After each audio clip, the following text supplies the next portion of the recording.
It's now my pleasure to make the transition from money to science, and I would like to welcome John Holdren back to the stage, as well as Dr. Kathryn Sullivan, who is the Undersecretary of Commerce for Oceans and Atmosphere and the Administrator of the National Oceanographic and Atmospheric Administration.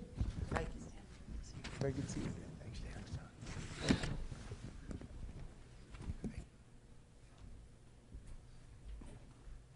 Okay, here we go. There we go. I would just add, I can never resist adding to introductions of Dr. Kathryn Sullivan that she is also a former astronaut and the first American woman to walk in space. I think that requires...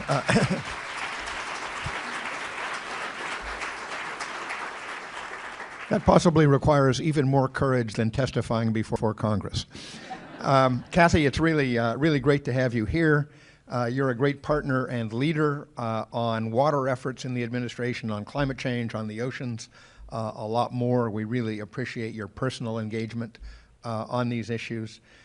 In addition to the many commitments that NOAA is announcing today, the Department of Commerce is called out in the President's memorandum on long-term drought resilience as a co-chair agency, along with the Department of Agriculture in the newly formalized National Drought Resilience Partnership. I wonder if you could tell us a little more about NOAA's role as a leader in that effort, particularly on how science that you're doing can inform drought response. Thank you, John. I appreciate the introduction. I'll refrain from commenting on the difficulty comparison between testimony and spaceflight. NOAA's role flows from the big picture dynamics we've heard already this morning, starting with Councilman Cordova. Water is food, energy, drink, and home. John, your point about the natural environment itself needing to be part of the water budget. And all of those uses are tugging on the same drop of water in many, many different ways. As also has been said this morning, at NOAA we've come to realize, even in our own work, that means that we need to open the aperture. We need to take on the water issues with a wider lens, with a more integrative approach, sharpen and make our efforts more concerted, but also make sure that we're engaged and linked collaboratively, more richly and cohesively than ever before with our sister agencies. NOAA's niche among the federal players in this is akin to our niche in the weather arena. We're the guys that bring the practical prediction to the table. The river forecast centers that you may get flood forecasts from today in your towns and communities are NOAA river forecast centers. So what we're doing really are a couple of things. We're sharpening our own science investments and our research agenda to focus on driving practical prediction more comprehensively. I can give you some more details on that in a moment.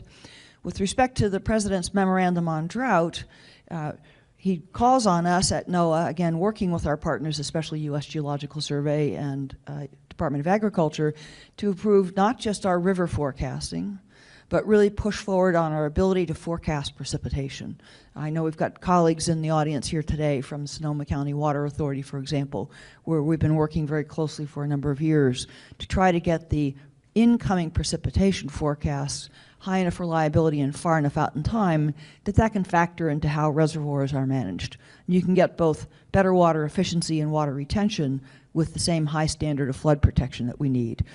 The President also calls on NOAA to play a leading role in drought preparedness, again, an integrated and coherent role. And the main vehicle we'll do that through is something called the National Integrated Drought Information Service, or NIDIS partnership.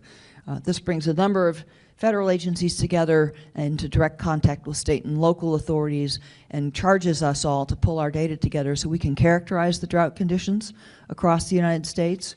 We can warn sections of the country when the conditions are intensifying, help them know what the trend line is in their area, and even more practically get out on the ground in those communities, either through NOAA's outreach centers, USDA's extension centers, and give some real practical technical assistance to communities to be sure that they're really able to incorporate the knowledge and information that the federal government can provide and assist in their responses.